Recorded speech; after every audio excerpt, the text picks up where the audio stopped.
So when it comes to video production in 2022 and 2023, one thing I think we are all trying to do is level up our lighting game.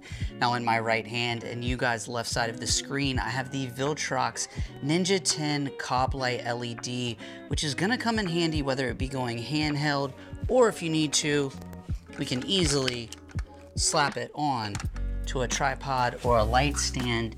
And in today's video, we're going to talk about the upsides of this light. We're going to put it to the test and give you guys some examples of how it functions out in the wild coming up next.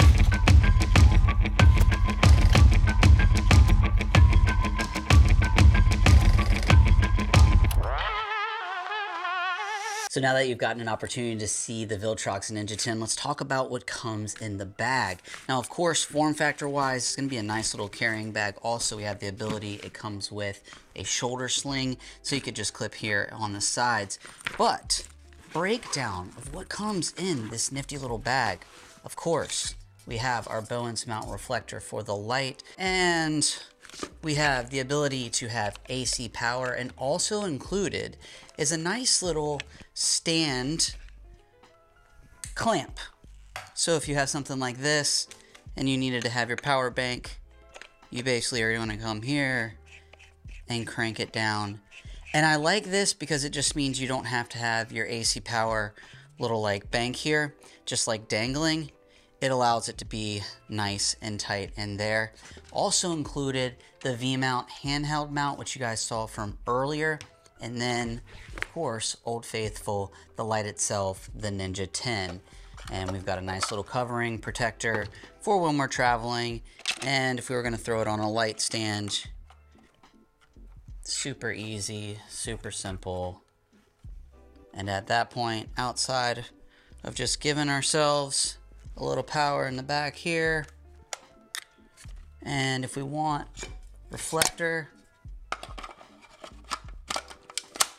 boom, and yeah, plug in, you're ready to go. Or if we wanted to go to the V-mount route, we could simply come over here. If you have a V-mount battery, we clamp that in there, we run a little boom, come here, plug that in, and of course we would actually have this mounted somewhere on the light stand, or if we were going handheld. But at that point, we should be able to hit it on, and you guys can see we are rocking and rolling with that light.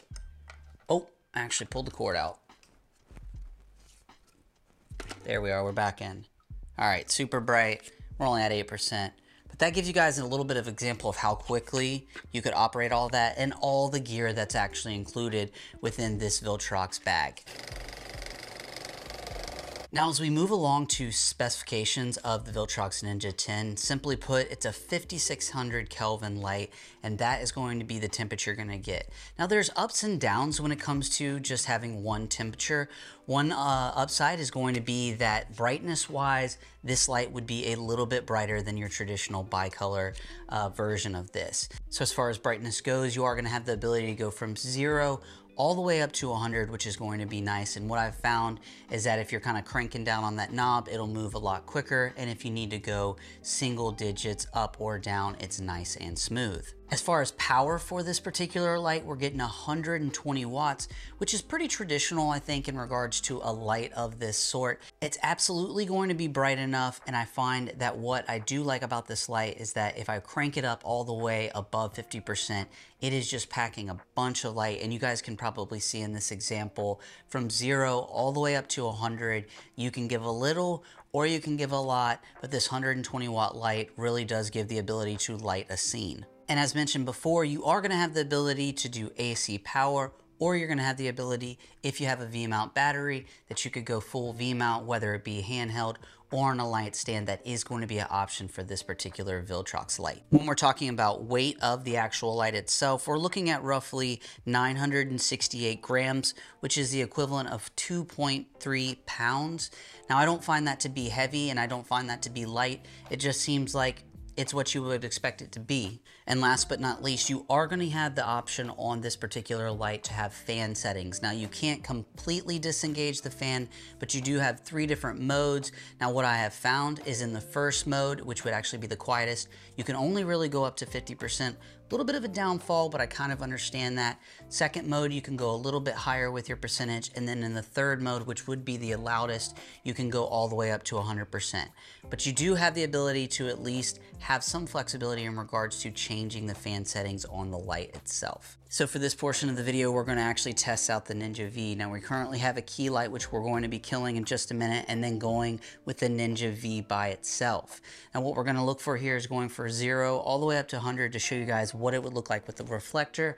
Then after the reflector, we'll throw in the Light Dome Mini 2 and show you guys how it would perform with both of those particular setups. So let's go ahead and do it here. We will fire up the Ninja 10 and we'll go ahead and go all the way to 0, and then we're going to kill our key light. Still rolling. And now it's time to go and give this a test here. Now for a little bit of background, we are shooting at ISO 200 on the Lumix GH5 at a T2.8. Currently we're at 4% on the Viltrox, and I am just going to go up little by little and let you guys see how it performs. Now this is 25%. You guys might be able to hear that fan. We have full fan on. I'm going to stand right up next to it. And that's at 25% fan at full blast. And let's go ahead and go all the way to 50. So that is going to be 50%. I'll actually walk here. Now, I should just be completely overexposed, but if you just wanted to see how powerful that was up against something other than the seamless, there you have it, using that reflector, 50% full go on the fan. Let's go ahead and go to 75. That's at 75%. Give you guys a second. And of course, I expect it to be overexposed, at least in some areas, and then we'll go all the way up to 100. And if I were then to walk into the shot, that would be what it would look like. 100% ISO 200 on the Panasonic Lumix GH5, I think at a T2.8. And yeah, that would be what this light would perform like. Now, I think at this point, what we'll do is we'll go ahead and drop it all the way back to 100, or to 0. Drop it all the way down to 0. Gosh, I'm blinded by the light. And then we're gonna go ahead and switch out the reflector. All right, so we're gonna go ahead and install the Aperture Mini Dome. We are at 0%. We'll go ahead and go to 1. Let's just go ahead and get it up to a good 25% for you guys.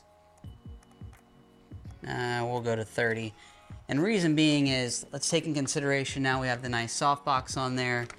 We have got our actual soft filter, and that's at 30% on that backdrop. And we'll go to 50.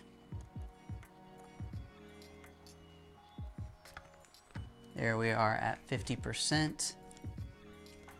And you can tell with that dome on there, definitely softened up that light, but the brightness has been taken down quite a bit. But we'll go to 75%. There we are at 75. I'll go ahead and walk back here. That would give you guys a glance, kind of like what someone would be lit in regards. I know it's kind of hard to see. I'm looking at the monitor. Come over here a little bit.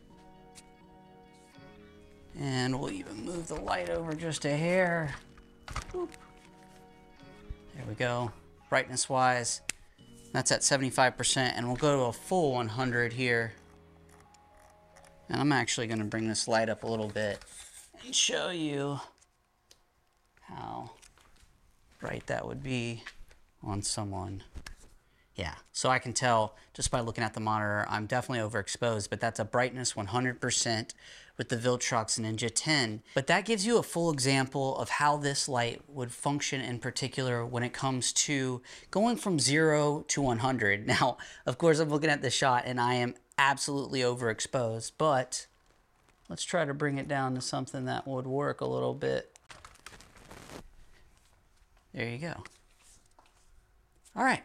So a full example of how someone could light themselves from 0 to 100 with the Viltrox Ninja 10 at 5600 Kelvin complete darkness in the studio. So this is just one light. I don't know what percentage we're at, but that gives you an example of kind of how it looked like with that miniature aperture dome on there. All right, so one thing that many people might be wondering is how would a light like this function in complete darkness? You guys can probably see right here behind me, we've got the Viltrox. Okay, so of course we are officially at 0%, and let's just go ahead and power it up to, we're at 11%. So you guys can see here, shooting with the Lumix S5 at ISO 640, and our f-stop is at an f3.5. Now here in just a second, we'll crank it up a little bit more to 25, we'll go to 50, and we'll go all the way to 100. So let's go ahead, through our app, we're just gonna go ahead and crank it up to 25%. Now at this point, I can imagine I'm a little bit overexposed, but the goal here is to give you guys an idea of how bright this actually can be. So currently 26%, and we're gonna go ahead and make our way up to, let's go 50. All right, that's actually 51% on that light. And I'll kind of take a step back here, give you guys an understanding of, like I mentioned, the only light support that we actually have outside of the Viltrox are going to be the lights that you can see behind me. Everything in front of me is completely pitch black. And let's go ahead and boost it up to 75%.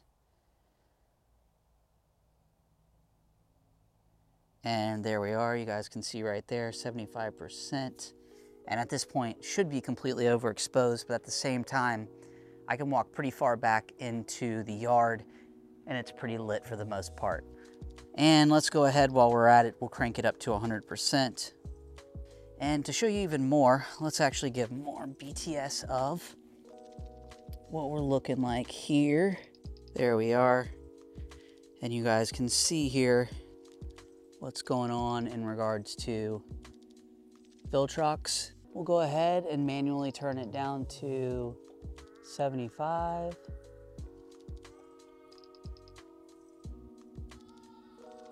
There we are.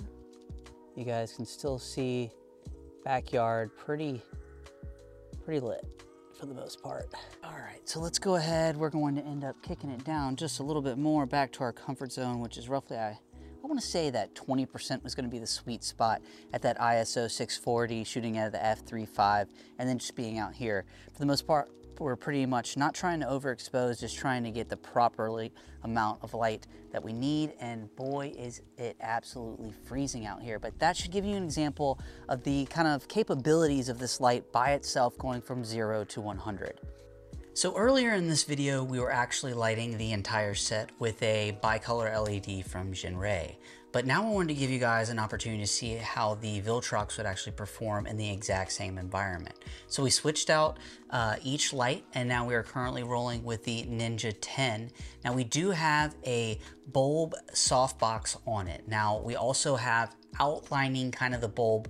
I have actually kind of like a blackout reflector that's on there. So internally it's reflecting inward, but also it's blacked out on the sides. That way light is not kind of casting all over the studio space.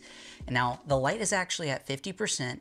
And this is what it's looking like, rolling at ISO 200 on the GH5, shooting at a T2.8, and pretty much lighting the space. So my overall thoughts in regards to this Viltrox Ninja 10 is going to be, I love the amount of power that you're going to get out of it. From 0 all the way up to 100%, I think it's going to cover a range that most of us will find, I think it's going to give you all the power that you need to light your particular scene in regards to whether you're all the way down at 25% or you go all the way up to 100.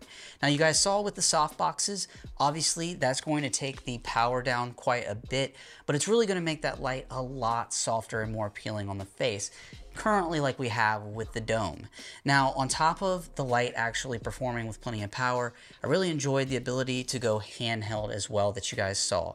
Now this is a little bit unique and I would find it very niche, but it is nice to know that, like, let's say I'm on a run and gun shoot and I did need to kind of get something or get into a tight space, being able to take that light, put it on here and go handheld is pretty unique. And it's nice that they included the V-mount adapter as well. So even if I'm not actually going to go handheld, it comes in very handy that I have that V-mount battery adapter because I love to go cordless or wireless, and having V-mount plus the adapter really does come in handy. Now, as far as packaging goes and traveling, I think this fit is very nice, super easy as I mentioned earlier in the video. But if I had to kind of knock anything on this particular light, it would be really just two things. I would enjoy having bicolor temperature, meaning that I could go anywhere from, let's say, 3200 Kelvin all the way up to, I don't know, let's just say 6400 Kelvin, just a random range.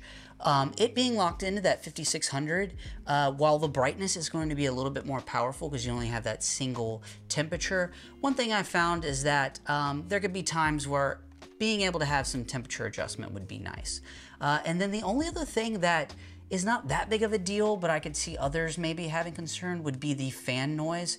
Not being able to completely kill the fan is not a deal breaker for me, but I do find that to go all the way up to 100%, you have to have the fan on full power, and you can hear it, let's just say that. But I'll say with Final Cut, with DaVinci, with Adobe, a lot of software can clean up any of that fan noise. So it's just one thing I want to bring to y'all's attention. Currently, we're at 50%, so we have the fan all the way down, and I hear it, but like I would be able to clean it up in Final Cut. But as far as usability, how easy it was, how small and compact, I love the size, I love the form factor. It is probably going to be a light that I'll take on the road with me as far as moving into the near future, mainly because it'll complement some of my other lights. And yeah, I think its packaging, everything is nice, tight. It's a light that'll come with me. And overall, I think it could be something that you could find into your workflow as well. So shout out to Viltrox and the guys over there for sending me this light. It will come in handy in 2023, and I will be putting it to the test, putting it in different environments. And as always, guys, if you like this video, go ahead and hit that like button. If you like the content we keep creating here on the channel, go ahead and hit that subscribe button. And it's Trey Lowell, and I will see you guys in the next video.